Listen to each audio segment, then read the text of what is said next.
오늘의 주요 뉴스입니다.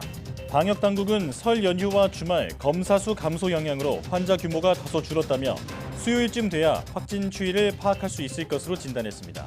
또 현재 방역 위험도가 여전하고 개인 간 감염 비중이 상당히 높다며 주의를 당부했습니다. 아스트라제네카 백신의 65세 이상 고령층 접종과 관련해 정부가 접종을 보류했습니다.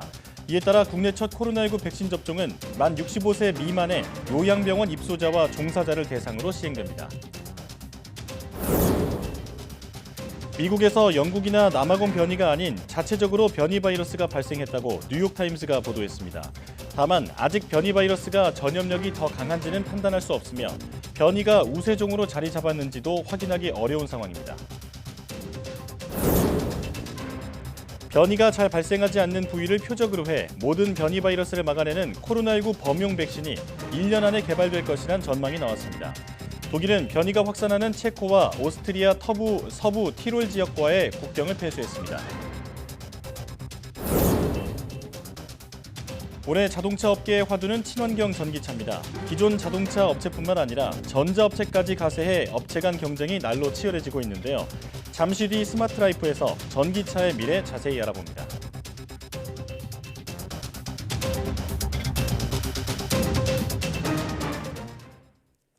여러분 안녕하십니까? 사이언스 투데이입니다.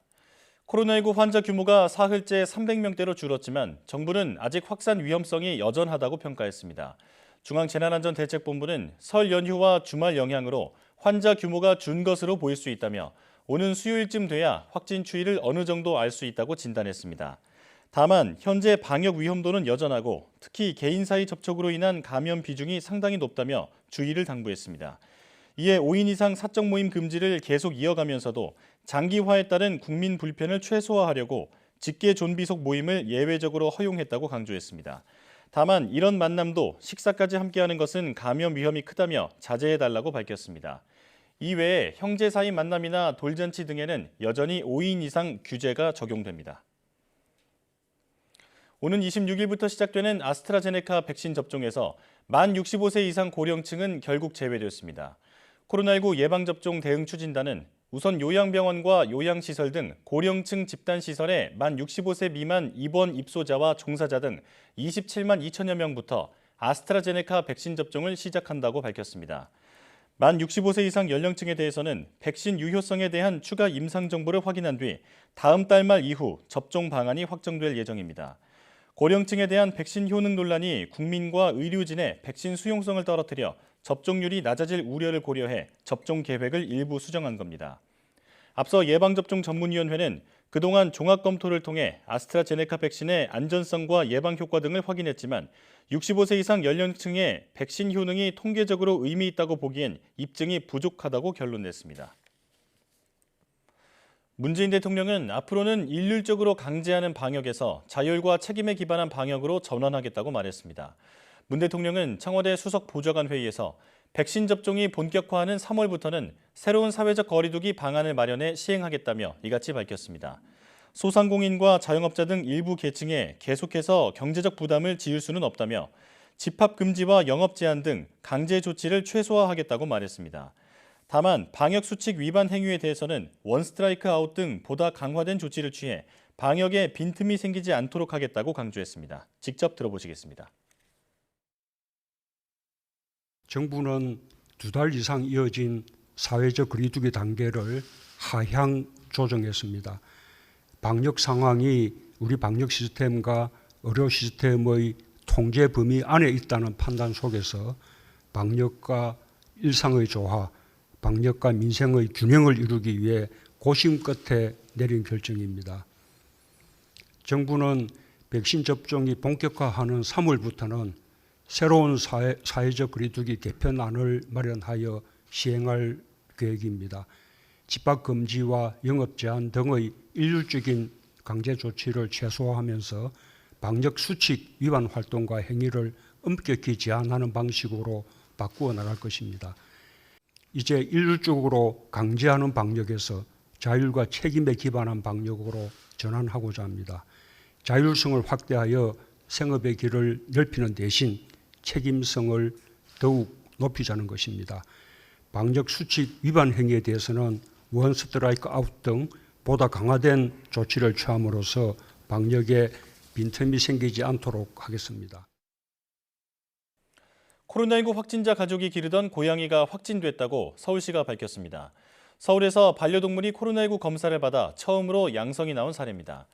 서울시는 지난달 하순부터 고양이와 개 등이 확진된 국내 사례가 확인됨에 따라 이달 8일부터 반려동물에 대한 코로나19 검사를 하고 있으며 지금까지 개 3마리와 고양이 1마리를 검사했습니다. 이번에 서울에서 확진된 고양이는 4, 5년생 암컷으로 구토와 활동저하 증상을 보였고 이달 10일 임시보호시설로 옮겨진 상태에서 검사를 받아 14일 양성 판정을 받았습니다.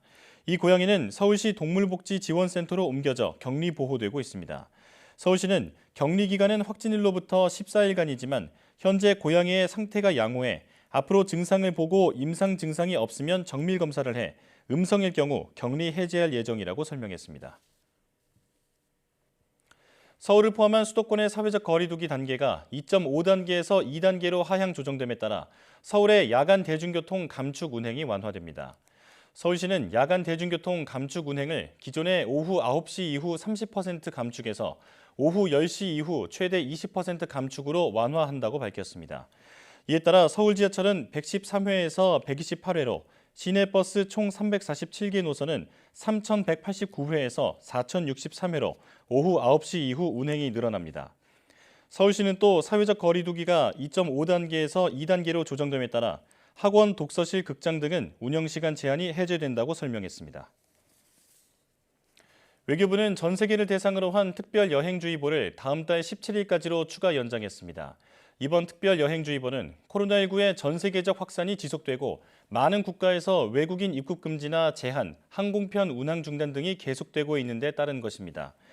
외교부는 해외여행을 계속하고 있는 국민에게 취소나 연기를 권고하고 해외 체류 중인 경우 위생수칙을 철저히 준수하면서 신변 안전에 특별히 유의해달라고 당부했습니다. 국내에서 처음 코로나19 확진자가 나온 지 1년이 지났지만 감염된 환자를 둘러싼 인식은 쉽게 바뀌지 않고 있습니다. 완치 판정을 받고도 주변의 시선과 편견 때문에 또 다른 괴로움과 싸워야 하는 경우가 적지 않습니다. 박희재 기자입니다. 중등교사 임용고시 1차 시험을 하루 앞두고 노량진의 유명 임용고시 준비학원에서 코로나19 집단 감염이 발생했습니다. 교육부는 시험을 취소하지 않고 예정대로 진행하기로 했지만 확진자는 응시할 수 없다고 밝혔습니다. 5년 동안 중등 임용고시를 준비했던 박혜지 씨. 시험 직전 확진 판정을 받으면서 응시 기회를 박탈당했습니다. 박 씨는 지금 우울증과 불면증에 시달리고 있습니다. 이게 되게 심각한 이야기인데 이거 한 줄로 이렇게 응시를 불가하게 만든다고? 잠을 전혀 못 자요. 그래서 현재 지금 항우울제랑 수면제 없이는 생활을 이어갈 수가 없을 정도로 좀 많이 힘든 상태고요. 큰 상처를 받았지만 빼앗긴 꿈을 되찾기 위해 행동에 나섰습니다. 정부를 피고로 한 손해배상 청구 소송을 낸 겁니다. 또 직업 선택의 자유가 침해됐다는 인정을 받겠다며 헌법 소원을 준비하고 있습니다. 새로운 전염병이 앞으로도 계속 나올 건데 앞으로 이런 일이 발생을 할 때마다 너는 확진자라서 너는 전염병에 감염이 되었기 때문에 시험 응시를 할 수 없어 라는 일들이 내년에도 반복되지 않는다는 보장이 없잖아요. 상처받는 사람들이 더 이상 생겨나지 않았으면 좋겠다라는 마음에서 저희가 행동에 나섰고, 반년 전 외할머니 장례식을 찾은 조문객들의 답례 인사를 다니던 중 확진된 김지호 씨. 완치 판정을 받았는데도 회사에선 방역을 이유로 출근을 만료했습니다. 한술 더 떠 사내 게시판에 사과문을 올리라는 요구까지 받았습니다. 김 씨는 결국 퇴사했습니다. 그래서 나는 왜 결백을 주장해야 되는 거지? 나는 뭐 어디 가서 노는 것도 아니었고 내가 어디 가서 뭐 가지 말란 데 간 것도 아니었는데 나는 죄가 없지만 결백하다고 얘기를 해야 될 수밖에 없는 상황들에 놓이게 되어서 김 씨는 확진부터 완치까지 자신의 경험을 책으로 남기기로 했습니다. 확진자에 대한 편견이 코로나19에 대한 막연한 두려움에서 비롯된 거라 여겼기 때문입니다. 우리가 무지하면서 나온 차별이 제일 사실 좀 무섭다고 생각을 하거든요. 내가 이 글을 계속 써내려가면 누군가는 이런 혐오의 시선과 차별의 행동들을 충분히 걷어낼 수 있겠구나라는. 취업준비생 이정환 씨는 완치 판정 이후 5차례나 혈장 공여를 위해 병원을 찾았습니다. 한 번은 코로나19로 위독해진 할머니를 돕기 위해, 나머지는 혈장 치료제 개발에 보탬이 되기 위해서입니다. 할머니한테 맞는 혈액형과 완치자 혈장이 필요했는데 제가 기존에 그 고대 안산병원에서 혈장 공유를 했던 경험이 있어서 취업 한파 속에서 타인을 생각하기 버겁지 않았냐는 질문에 이 씨는 치료해준 사회에 보은하고 싶었다고 답했습니다. 일단 국민들의 세금이나 아니면 국가 덕분으로 진짜 별 무리 없이 잘 완치를 하고 사회에 나갔는데 제가 도움받은 게 있으니까 사회에 되돌려줘야 된다고 생각이 들어서. 지금까지 코로나19 확진자는 8만 1천여 명. 힘겹게 병마와 싸웠지만 완치 이후 생각지도 못했던 또 다른 싸움이 기다리고 있었습니다. YTN 박희진입니다. 코로나19로 일터 풍경도 달라졌습니다. 재택근무가 자리 잡기 시작했고 아프면 쉬기 지침도 널리 알려졌습니다. 하지만 정작 재택근무와 연차 사용을 바라보는 시선은 아직 1년 전에 머물러 있다는 반응이 적지 않았습니다. 김다연 기자가 보도합니다. 4년 동안 대학교에서 계약직으로 일해온 김진희 씨. 만성 비염의 알레르기로 골골대기 일수입니다. 한 달 꽉 채워 일하면 연차가 생기지만 아프면 쉬기보다 아파도 참기가 익숙합니다. 동료들 눈치가 보여 차마 입이 떨어지지 않는 데다 하루 쉬고 오면 코로나19 증상 아니냐고 물어대니 성가신 것도 사실입니다. 3번 중에 한 번은 쓰지만 나머지 2번은 그냥 참고 나갔던 것 같아요. 콧물도 날 때도 있고 기침도 할 때도 있는데 그럴 때마다 코로나 아니냐고. 그럴 때마다 너무 부담이 되고. 14년째 금융권에 몸담은 서준수 씨는 지난 여름부터 재택근무를 시작했습니다. 하지만 편해 보인다, 놀면서 일하냐는 부러움 섞인 지인들의 농담에 불쾌할 때가 한두 번이 아닙니다. 일단 주변에서 재택근무 한다고 하면은 첫 번째는 일단 재택근무하는데 좋겠다, 회사가 그런 거 잘해주네 하는 게 있고, 또 하나는 재택이면 그 노는 거네, 휴가네, 이런 식의 사람이 많긴 많아요. 재택근무를 하는 20대 회사원 김지호 씨도 상사의 시도 때도 없는 메시지를 받으면 관리를 넘어 감시당한다고 느낍니다. 집에서 일한다고 휴가가 아니라며 끊임없이 경고하고 숨 돌릴 틈도 없이 업무 보고를 지시하니 압박감이 밀려옵니다. 시켜서 하는 재택근무인데 회사조차도 직원들을 색안경 끼고 바라보니 답답할 노릇입니다. 재택해고서도 뭐 회사가 굴러가면은 그 사람들은 다 정리해고 돼도 된다. 재택을 휴가라고 생각할 경우에는 이런 재택도 영원히 없을 거다라는 식으로. 회사로서는 확진자 발생을 막고 이로 인한 손해를 최소화하기 위해 신경을 곤두세울 수밖에 없지만 방역을 명목으로 직원들을 지나치게 옥죄는 건 아닌지 따져볼 필요가 있습니다. 코로나19는 무서운 속도로 일상에 침투하고 있지만 인식은 그 변화를 따라가지 못한다는 지적도 나옵니다. 코로나 시대를 맞이해서 비대면으로 가더라도 계속 감시하고 통제하는 문화가 지속이 되다 보니까 과거의 불만이 새로운 풍토 속에서의 또 다른 불만으로 나타나지 않나. 아파도 일하는 게 미덕이란 분위기와 재택근무는 상대적으로 편할 거란 편견은 결국 우리 사회 방역망을 위협하는 부메랑으로 돌아올 수밖에 없습니다. YTN 김다연입니다. 2월 초 수출이 70% 가까이 급증한 것으로 나타났습니다. 관세청은 이번 달 1일부터 10일까지 수출이 1년 전보다 69.1% 늘어난 180억 달러로 집계됐다고 밝혔습니다. 조업 일수를 고려한 하루 평균 수출액은 39.3% 증가한 21억 1천만 달러를 기록했습니다. 품목별로는 승용차 수출이 102.4%, 무선통신기기 수출이 88%, 반도체 수출이 57.9% 늘었습니다. 지역별로도 유럽연합 수출이 126.1%, 미국 수출이 91.4% 늘어나는 등 주요 시장 수출이 모두 증가세를 보였습니다. 같은 기간 수입은 1년 전보다 71.9% 늘어난 204억 달러로 집계됐습니다. 올해부터 배출가스 5등급 자동차가 매연 저감 장치 등을 설치할 때 그 기준이 되는 저공해 조치 보조금 산정 금액이 지금의 30% 수준으로 낮아집니다. 환경부는 이런 내용 등을 담은 2021년 운행차 배출가스 저감 사업을 16일부터 시행한다고 밝혔습니다. 배출가스 저감 사업은 먼저 보조금 산정 기준 지급을 30% 인하해 산정 기준 금액을 현재 419만 원부터 1,079만 원 사이에서 327만 원에서 697만 원으로 줄여 적용합니다. 또 저감 장치 설치비의 자기 부담금도 기존의 307만 원부터 103만 원 사이에서 28만 원에서 65만 원으로 인하했습니다. 환경부는 이와 함께 올해 국비 6,470억 원을 투입해 노후 경유차와 건설기계 등 모두 46만 5,750대의 저공해 전환을 지원할 예정입니다. 고병원성 조류 인플루엔자 AI 발생이 잦아들면서 방역당국이 예방적 매몰 처분 대상을 발생농장 반경 3km에서 1km로 완화하기로 했습니다. 농림축산식품부는 기존엔 가금 농장에서 고병원성 AI 발생 시 발생농장 반경 3km 전 축종을 상대로 매물 처분을 했는데 15일부터 2주 동안 반경 1km 내의 동일 축종으로 축소한다고 밝혔습니다. 겨울 철새들이 2월 중순부터 북상하고 있고 AI가 1월에 하루 평균 1.4건 발생해서 2월 들어 0.83건 발생으로 줄면서 감소 추세로 돌아섰다고 판단했기 때문입니다. 다만 매몰 처분 기준은 완화돼 검사의 실효성을 높이기 위해 검사 체계를 간이 검사에서 정밀 검사로 강화하기로 했습니다.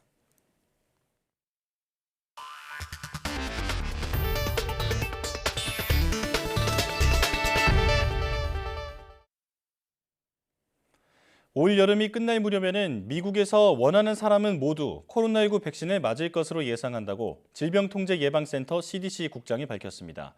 일반인들의 백신 접종은 4월부터 시작될 것으로 보입니다. 워싱턴에서 강태욱 특파원의 보도입니다. 현지 시각 14일 기준 미국에서 백신을 맞은 사람은 모두 5,200만여 명. 한 차례 맞은 경우가 3,800만여 명이고 두 차례 접종을 끝낸 경우가 1,400만여 명입니다. 백신은 7천만 회분이 보급됐습니다. 이런 추세라면 여름이 끝날 때쯤이면 원하는 미국인 모두가 백신을 맞을 수 있다고 로셸 웰렌스키 CDC 국장은 예상했습니다. 그럴 경우 연말쯤에는 마스크를 벗을 수도 있지만 이전까지는 마스크 쓰기를 철저히 실천해야 한다고 강조했습니다. Based on this new information, the CDC is updating the mask information for the public on the CDC website to provide new options on how to improve mask fit. 다만 우려는 백신에 대한 불신입니다. 백악관 대응팀은 차례가 왔을 때 확실히 맞을 필요가 있다고 여러 차례 강조하고 있습니다. You need to get vaccinated when it becomes available as quickly and as expeditiously as possible throughout the country. 미국의 백신 확보와 접종 장소는 빠르게 확충되고 있습니다. 일반인들도 오는 4월부터는 접종이 시작될 것으로 보입니다. 하루 신규 감염자 수가 일주일 평균 10만 명 아래를 기록하는 등 감소 추세를 보이고 있습니다. 백신 접종이 예상 속도대로 이뤄진다면 미국의 코로나19 사태는 안정화 추세가 가속화할 것으로 보입니다. 워싱턴에서 YTN 강태욱입니다. 미국에서도 외국 유입이 아닌 자생적으로 코로나19 변이 바이러스가 발생했다는 연구 결과가 나왔습니다. 영국과 남아프리카 공화국 그리고 브라질발 변이에 이어 미국발 변이 바이러스까지 나타나면서 코로나19 확산에 대한 우려가 커지고 있습니다. 김원배 기자가 보도합니다. 뉴욕타임스에 따르면 미국 연구진이 미국 전역에서 동일 유전자에서 발현된 7개 종류의 코로나19 변이 바이러스를 발견했습니다. 영국과 남아프리카 공화국발 변이 바이러스에 이어 미국발 변이 바이러스까지 나타난 것입니다. 연구에 참여한 제레미 카밀 루이지애나 주립대 교수는 코로나19의 변이가 발생하고 있는 것 같다고 말했습니다. 이어 아직 변이가 전염력이 더욱 강한지 판단할 수 없지만 인간 세포 침투에 영향을 미치는 유전자에서 변이가 발생함에 따라 우려스럽다고 말했습니다. 뉴욕타임스는 다만 미국에서는 1% 미만의 코로나19 표본에서 유전자를 분석했기 때문에 변이가 주종으로 자리 잡았는지는 확인하기 어려운 상황이라고 전했습니다. 연구진은 미국 전역에서 코로나19 표본을 채취해 조사를 벌였지만 최초 발현지를 지목하지는 못했습니다. 또 변이 바이러스가 전파되는 것이 전염력이 높아서인지 아니면 연휴 동안 이동량이 증가했거나 슈퍼볼 결승전과 같은 행사 때문인지도 판별하기 어렵습니다. 전염력과 치명도가 높은 것으로 알려진 영국과 남아프리카 공화국발 변이 바이러스에 이어 미국발 변이까지 나타나자 코로나19 확산세 상승이 우려된다고 뉴욕타임스는 보도했습니다. 이미 미국 질병통제예방센터는 다음 달쯤 변이 바이러스가 주종으로 자리 잡으면서 신규 확진자와 사망자가 늘어날 것으로 내다봤습니다. The projection that is made with regard to the UK is that probably by the end of March, the beginning of April, it actually will become more dominant in this country. 여기에 미국발 변이 바이러스까지 발견되면서 백신 접종으로도 확산 차단이 어려워지는 것 아니냐는 우려가 나온다고 뉴욕타임스는 전했습니다. YTN 김원배입니다. 독일 정부가 현지 시각 14일부터 코로나19 변이가 확산하고 있는 체코와 오스트리아 서부 티롤 지역과의 국경을 폐쇄했습니다. 다만 독일 시민이나 거주자 또는 의료 교통 부문 등에 종사하는 필수 인력은 코로나19 검사 음성 확인서와 함께 입국이 허용됩니다. 이번 조치에 대해 오스트리아 정부는 받아들일 수 없는 일이라고 비판했고 EU 집행부는 독일의 일방적인 결정에 우려를 갖고 있다고 밝혔습니다. 이에 대해 호르스트 제오퍼 독일 내무장관은 그간 코로나19 대응에서 EU 측에 실수가 있었다고 반박했고 옌스 슈판 독일 보건장관도 팬데믹 기간에는 모두의 안전과 건강을 위해 이 같은 결정을 반드시 내려야 할 때가 있다고 말했습니다. 500만 인구의 코로나19 누적 확진자가 2,300여 명에 그쳐 방역 모범국으로 불리는 뉴질랜드에도 영국발 변이 바이러스가 유입된 것으로 확인됐습니다. AFP-통신은 현지 시각 14일 뉴질랜드 최대 도시인 오클랜드에서 발생한 부부와 딸 등 일가족 3명의 감염 사례 중 2건이 영국발 변이에 의한 것으로 확인됐다고 보도했습니다. 뉴질랜드 보건부는 유전자 분석 결과 어머니와 딸은 전염력이 강한 영국발 변이 바이러스에 감염된 것으로 드러났다고 밝혔습니다. 현재 개발된 코로나19 백신은 일부 변이 바이러스에 대해서는 효능이 떨어지는 것으로 나타나 이에 맞춰 백신을 다시 개량하고 있는데요. 이렇게 새로운 변이 바이러스가 나타날 때마다 백신을 개량할 필요 없이 모든 변이 바이러스를 다 막아내는 코로나19 범용 백신이 1년 안에 개발될 것이라는 전망이 나왔습니다. 보도에 김형근 기자입니다. 화이자나 아스트라제네카 백신은 스파이크라고 불리는 바이러스의 돌기 단백질을 겨냥하는 항체가 만들어지도록 유도합니다. 그런데 이 돌기 단백질은 변이가 잘 일어납니다. 현재 개발된 백신이 일부 변이 바이러스의 효능이 떨어지는 건 이 때문입니다. 백신 개발사들은 이런 변이 바이러스에도 잘 듣도록 백신을 개량하는 작업을 하고 있습니다. 하지만 그 사이 또 다른 변이 바이러스가 등장하면 이 백신도 효능을 장담할 수 없습니다. 이 때문에 영국의 암 백신 전문 기업인 스캔셀과 노팅엄대 연구진은 보다 근본적인 해결책을 연구하고 있습니다.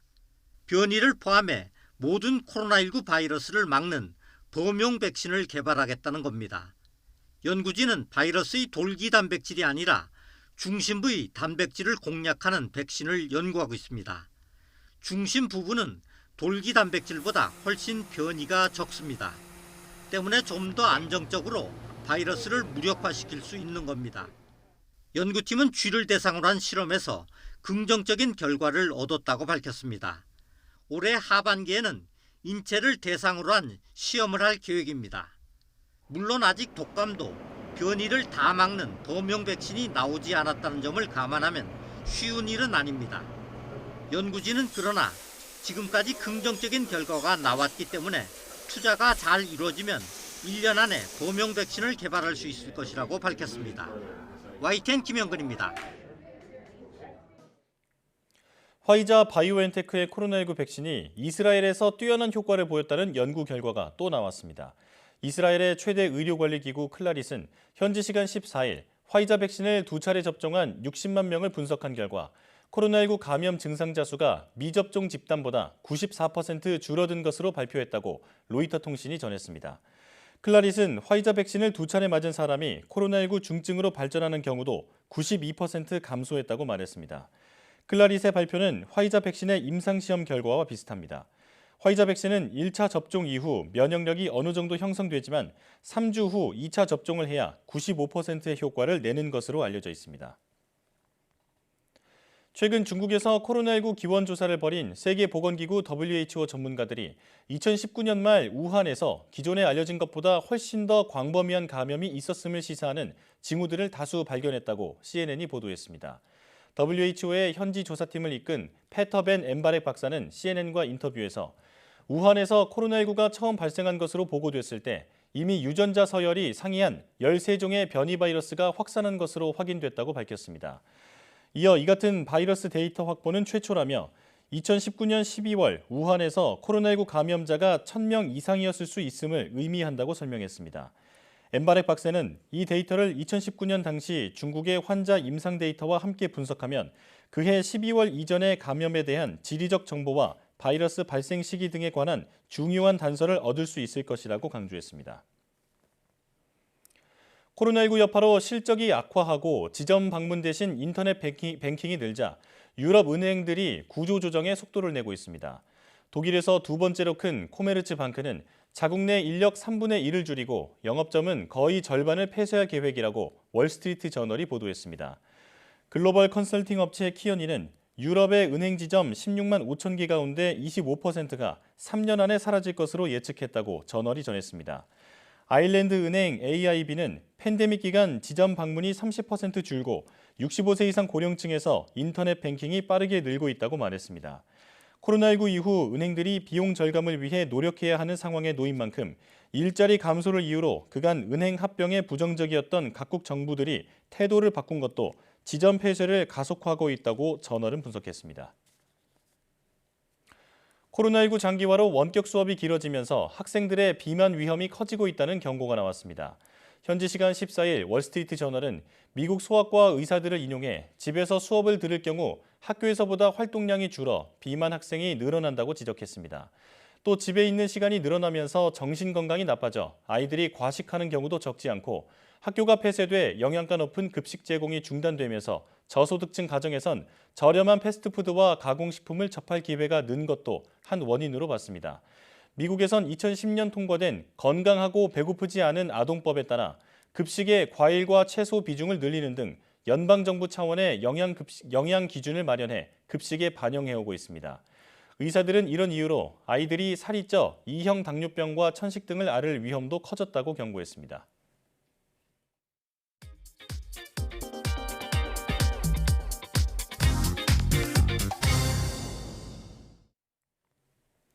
최근 전 세계 자동차 산업의 화두는 바로 전기차죠. 전기차 시장의 주도권을 잡기 위한 글로벌 자동차 업체들의 경쟁이 치열한데요. 오늘 스마트 라이프에서는 전기차 시장의 동향과 전망은 어떤지 알아보겠습니다. IT 칼럼니스트 이효은 씨와 함께합니다. 어서 오십시오. 안녕하세요. 네. 자, 몇 년 전만 해도 생소했던 전기차가 요즘은 쉽게 눈에 띄고 있습니다. 네, 전기차 시장이 그만큼 가파르게 성장하고 있다는 게 체감이 되는데요. 전기차의 등장으로 단순히 화석연료에서 전기로 연료가 바뀌었다 이 수준이 아니라 완전히 자동차 산업의 패러다임이 바뀌고 있다고 들었습니다. 자, 그런데 전기차가 그 역사를 보면 생각보다 일찍 개발이 됐더라고요. 예, 그렇습니다. 사실 이 전기차가 19세기에 내연기관 자동차보다 먼저 개발이 됐습니다. 예. 다만 이 배터리가 무겁고 충전 시간이 너무 긴 문제 등 여러 가지 이유로 상용화되지 못했고요. 나중에 이 기술은 이제 지하철이나 전차로 이어지면서 발전을 했는데요. 예. 다시 전기차가 주목을 받은 것은 이제 두 가지 이유가 있습니다. 하나는 고유가였고요. 20년 전에 엄청 그 기름값이 올랐던 적이 있었거든요. 네. 또 다른 하나는 2005년 발효된 교토의정서와 2015년 12월에 체결된 파리협정 때문입니다. 아, 예. 이 기후변화에 국제적으로 대응하기 위해 체결된 이 협정에 따라서 각 나라는 온실가스 감축을 이제 추진해야만 했는데요. 교통 분야 같은 경우는 미국에서는 가장 큰 온실가스 배출원이고 세계적으로는 네 번째로 큰 온실가스 배출원입니다. 그렇기에 앞으로 점점 규제가 많아질 수밖에 없는 상황이었고요. 예. 그래서 그 대안으로 전기차가 떠오르게 된 겁니다. 그렇군요. 오히려 내연 기관차보다 전기차가 먼저 개발이 됐었군요. 네. 네. 자, 그러니까 처음엔 내연 기관차보다 효율이 떨어져서 상용화되진 못했지만 이제 최근에는 기후 문제로 내연 기관차보다 장점이 더 많아졌기 때문에 이제 시장이 성장하고 있다. 이렇게 정리할 수 있겠습니다. 자, 최근 글로벌 완성차 업체들이 그 생산 라인을 아예 전기차로 전환하고 있죠. 예, 그렇습니다. 지난 CES 2021에서 미국 GM 같은 경우엔 2035년까지 이 내연기관 자동차 생산을 상업용 대응 트럭을 제외하면 아예 중단하겠다라는 계획을 발표했습니다. 예. 또 포드와 폭스바겐 같은 경우에는 각각 290억 달러와 330억 유로, 그러니까 우리 돈으로 환산하면 약 32조 원과 42조 원 이상을 이 전기차 개발에 투자하겠다라고 밝히기도 했습니다. 네. 새롭게 떠오르고 있는 전기차 회사도 있는데요. 아마존과 포드 등이 투자한 전기 트럭 스타트업 리비안 오토모티브와 테슬라보다 뛰어난 성능을 가진 전기차를 만든다라고 알려진 루시드 모터스입니다. 예. 둘 다 올해 실제 차량을 출시할 예정이 있고요. 또 그 중국 인터넷 기업 바이두라고 있거든요. 여기서도 중국 자동차 회사 지리와 함께 이 전기차를 만들겠다라고 최근 공식 발표를 했습니다. 네. 이제 곧 내연기관 차보다 전기차가 더 익숙하게 거리에서 더 많이 보이는 날도 머지않은 것 같습니다. 자, 그런데 기업이 그 체질 자체를 바꾼다는 게 쉬운 일은 절대 아니잖아요. 그렇죠. 네. 그럼에도 완성차 업체들이 굉장히 빠르게 대응을 하고 있는데 이게 전기차 수요가 예상보다 훨씬 빠르게 성장하고 있기 때문이라면서요. 네, 그렇습니다. 사실 이 몇 년 전까지만 해도 전기차가 이 가격이 일단 굉장히 비싸고요. 거기다가 충전 인프라도 부족하고 기술적 한계도 있어서 좀 많이 팔리지 않았습니다. 예. 지난 2018년에는 이 테슬라 CEO인 일론 머스크가 테슬라가 파산했다라는 마우절 농담을 올려서 저도 본 적 있습니다. 지금 지사를 받기도 했었는데요. 네. 자동차 회사들도 이 전기차를 좀 긍정적으로 보지 않았던 게 사실입니다. 그런데 이 2020년 기점으로 분위기가 완전히 바뀌기 시작합니다. 예. 테슬라는 창세 이래 처음 이제 수익을 냈고요. 중국에선 2019년보다 10.9% 늘어난 136만 7천 대의 전기차가 팔렸다라고 합니다. 여기서 이제 중요한 게 따로 있는데요. 예. 중국 전기차 판매에서 정말 중요한 건 그동안 전기차를 많이 샀던 공공기관이나 회사보다 개인이 훨씬 더 많이 한 72%를 개인이 샀어요. 예. 이게 테슬라가 흑자 전환에 성공한 것도 이제 중국 덕을 크게 봤다라고 볼 수 있을 것 같은데요. 이게 전기차 시장이 좀 더 대중적인 시장으로 변하기 시작했다라는 신호로 읽을 수가 있다라는 거죠. 예. 실제 블룸버그의 조사에 따르면 세계 전기차 연간 판매는 2020년에는 260만 대, 그리고 2025년에는 800만 대, 그리고 2030년에는 2,400만 대 정도 달하고요. 또 2040년에는 한 6천만 대 정도로 늘어날 것이라고 전망을 하고 있습니다. 예. 자, 작년 2020년이 전기차 시대의 원년이다 이렇게 부를 수도 있을 것 같습니다. 자, 이런 가운데 그 휴대폰 제조사인 애플이 자동차를 만든다고 해서 큰 화제가 됐잖아요. 예. 네. 애플카, 아이카라고 또 보통 그 부르던데 우리나라 기업인 현대차와 그 기아차가 애플과 협력할 수 있다는 가능성도 제기가 됐습니다. 네, 한번 제기가 돼서. 네. 자, 애플이 스마트폰의 시대를 연 그 혁신적인 기업인 만큼 애플카에 대한 기대도 굉장히 크거든요. 이게 실제로 진행이 되고 있는 건가요? 당장 오늘만 해도 일본 기업이랑 얘기하려다가 좀 망했다. 한국이랑도 했다. 이제 거절당했다. 이런 얘기가 있는데요. 예. 사실 애플 같은 경우는 2014년서부터 이 자율주행 기술 개발 프로젝트 타이탄을 이미 운영을 해왔습니다. 네. 애플이 이 타이탄의 존재 여부를 공식적으로 확인해 준 적은 없지만 업계에서는 거의 기정사실로 받아들이고 있는데요. 예. 이 팀 쿡 애플 최고 경영자는 2017년 블룸버그와 가진 인터뷰에서 우리는 자율주행 시스템에 초점을 맞추고 있다면서 이것은 우리가 매우 중요하다고 생각하는 핵심 기술이라고 이미 말하면서 처음으로 애플이 자율주행 기술 개발 사실을 신뢰했던 적이 있습니다. 예. 또 2017년 미국 캘리포니아주 교통당국으로부터 자율주행 기술을 시험하기 위한 공용도로 주행 허가를 받은 적도 있었고요. 2018년에는 테슬라 수석 엔지니어로 자리를 옮겼던 더그필드 부사장을 다시 영입을 하기도 했습니다. 예. 다만 2019년 초에 자율주행차 부문 직원 한 190명 정도를 해고하면서 이 타이탄 프로젝트를 포기했다라는 관측이 나온 적도 있었는데요. 같은 해 6월에 미국 자율주행 스타트업 드라이브.AI를 인수를 했습니다. 예. 이처럼 애플이 전기자동차 제작 여부를 진지하게 검토하고 있는 것은 거의 사실로 보이고요. 지금처럼 어떤 소프트웨어로 해서 운영할 수 있는 자동차라면 애플도 분명 해볼만 하긴 할 거라고 생각을 하고 있습니다. 예. 다만 애플에서 전기차를 출시할 정도가 되면 자동차 산업이 완전히 다른 형태로 바뀔 그런 가능성이 있습니다. 예. 저 추가적으로 그냥 그 궁금해서 여쭤보는 건데 혹시 그 현대차와 기아차와 이 애플의 네. 협업 그 어떻게 보세요? 실제 가능할 거라고 보십니까? 일단 현대 기아차에서 공식적으로 이제 불가능하다, 이제 얘기를 안 하고 있다라고 예. 얘기를 해놨고요. 지금 제가 듣기로는 일본, 다음에 그 마그나, 다음에 그 심지어 이제 대만과 중국에 있는 회사들까지 한 5군데 정도 애플이 계속 얘기를 하고 있는 걸로 알고 있습니다. 예. 타진하고 있는 수준이다 이렇게 보면 되겠네요. 그렇죠. 네.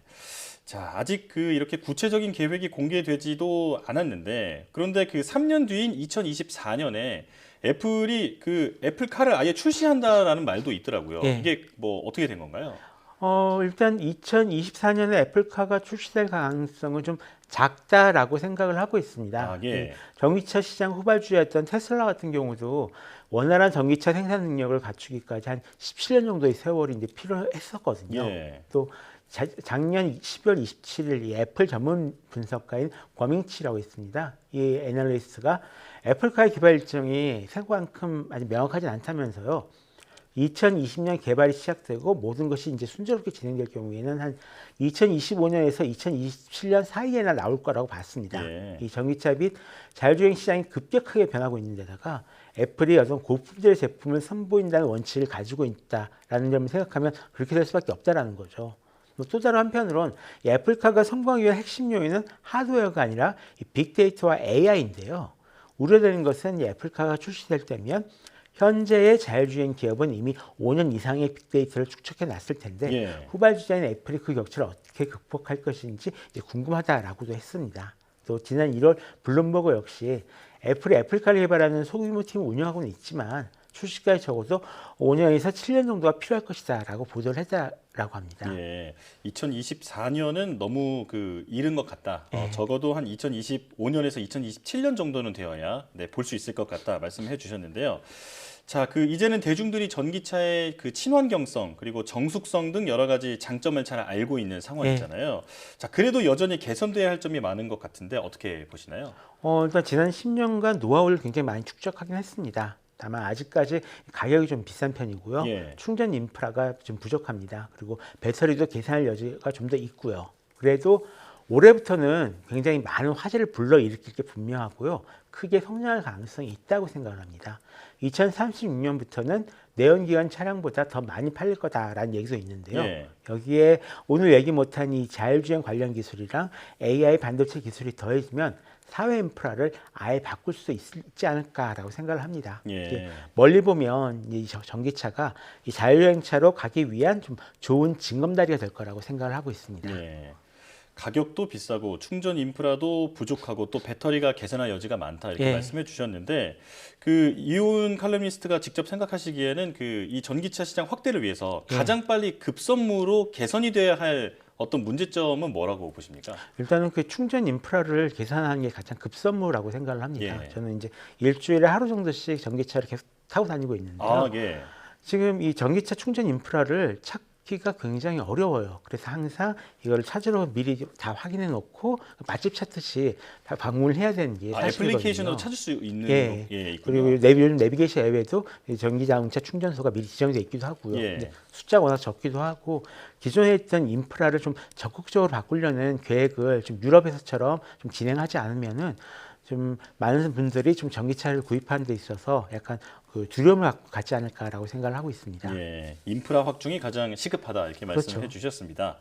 자, 저도 작년에 사실 차를 바꾸었는데 전기차를 진지하게 고민했었거든요. 예. 근데 아직은 내연기관차가 편리하겠다는 생각이 들어서 이제 미뤘는데 예. 지금 말씀해 주신 이런 보완들이 좀 이루어진다면 저도 다음에는 전기차를 한번 타보고 싶네요. 네.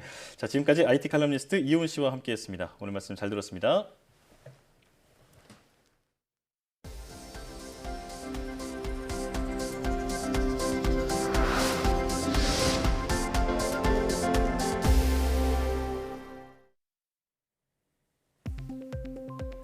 버려지는 비닐을 가솔린과 등유 등 산업용 오일로 바꾸는 기술이 개발됐습니다. 한국에너지기술연구원 이경환 박사 연구팀은 열분의 공정을 통해 폐비닐을 고품질 산업용 오일로 바꾸는 기술을 개발했다고 밝혔습니다. 연구팀은 폐비닐 조각을 반응기에 투입하고 일정 온도에서 장시간 가열한 뒤 염소 제거 공정 등을 통해 산업용 오일을 생산했다고 설명했습니다. 이 기술을 이용하면 폐비닐 1kg으로 오일 620g을 얻을 수 있어 기존 오일 생산 방법보다 효율이 더 높다고 연구팀은 덧붙였습니다. 사람 귀의 달팽이관을 닮은 인공지능 음성 인식 센서가 개발됐습니다. 카이스트 이건재 교수와 왕기승 박사 연구팀은 인체의 달팽이관처럼 주파수에 따라 진동하는 얇은 막을 제작해 인공지능 스피커에 적용하는 데 성공했다고 밝혔습니다. 연구팀은 이 센서가 특정 주파수 영역에서 큰 폭으로 진동하며 전압 신호를 생성하기 때문에 먼 거리의 소리도 인식할 수 있다고 설명했습니다. 또 이 센서를 인공지능 스피커에 탑재한 결과 화자를 식별하는 능력이 평균 90%에 달하고 오류율도 기존 기술보다 56% 낮았다고 설명했습니다. 구글의 자회사 캐글이 주관하는 세계 인공지능 대회에서 한국팀이 최종 우승을 차지했습니다. 전승빈 삼성전자 연구원 등 한국팀은 학습자의 학습 수준을 분석하는 정답과 오답 예측 알고리즘의 정확도를 획기적으로 끌어올려 이번 대회에서 우승을 차지했습니다. 구글의 딥러닝 플랫폼인 캐글이 주관하는 이번 대회에는 상금 1억 2천만 원을 넣고 90여 개국에서 3,395개 팀이 도전했습니다. 국립과천과학관이 오는 19일 미 화성 탐사선의 화성 착륙을 기념해 온라인 토크쇼 돌아온 Y 화성을 개최합니다. 이번 토크쇼에서는 이달 화성 궤도에 진입한 아랍에미리트와 중국의 화성 탐사선 관련 소식과 오는 19일 새벽 화성에 착륙할 예정인 퍼서비어런스에 대한 강연 등이 진행됩니다. 이날 방송은 로켓 천문 분야 전문가들이 진행하고 폴윤 미 나사 태양계 홍보대사와 한국천문연구원 심채경 박사 등이 강연과 토크로 함께합니다. 방송은 오는 19일 오후 8시부터 약 70분간 국립과천과학관 유튜브 채널에서 볼 수 있습니다. 아랍에미리트가 보낸 아랍권 첫 화성 탐사선 아말이 궤도 안착 후 처음으로 화성 사진을 보내왔습니다. 아랍에미리트의 우주 진출 프로그램을 총괄하는 무함마드 빈 라시드 우주센터는 아말이 화성 궤도에 진입한 다음 날인 지난 10일 화성 상공 24,700km에서 촬영한 사진을 보내왔다고 밝혔습니다. 우주센터는 태양계에서 가장 큰 화산인 올림푸스 몬스가 아침 태양빛의 모습을 드러내는 장면이 잡혔다고 설명했습니다. 7개월 전 일본 우주센터에서 발사돼 지난 9일 화성궤도 진입에 성공한 아말은 앞으로 화성의 대기 측정과 화성 표면 관측 등의 임무를 수행할 예정입니다.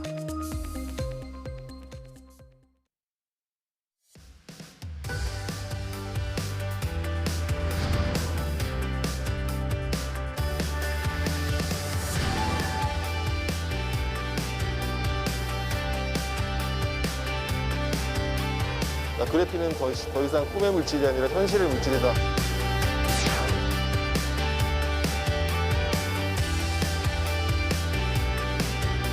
그래핀이라는 플랫폼은 단순한 몇 분야에 쓰이는 것이 아니라 IT, 반도체, 자동차, 배터리, 에너지, 의료 이런 것까지 무한대로 쓰일 수 있는 그런 새로운 플랫폼일 것이다.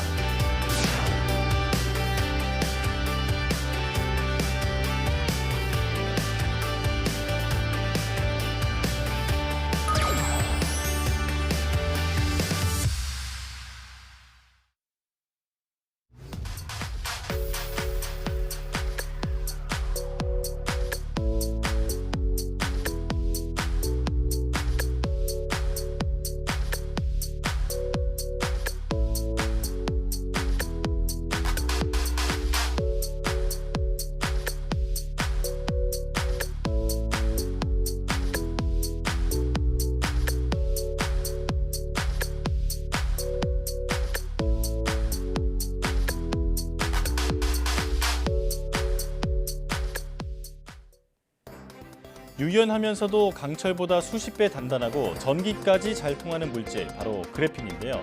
꿈의 물질로 불리던 그래핀이 이젠 현실이 되고 있다고 합니다. YTN-사이언스 휴먼 다큐 브라보 K-사이언티스트에서는 그래핀의 상용화를 앞당기고 있는 세계적인 과학자, 서울대학교 화학부 홍병희 교수를 만나봅니다. 많은 시청 바랍니다. 사이언스 투데이 마칩니다. 함께해 주신 여러분 고맙습니다.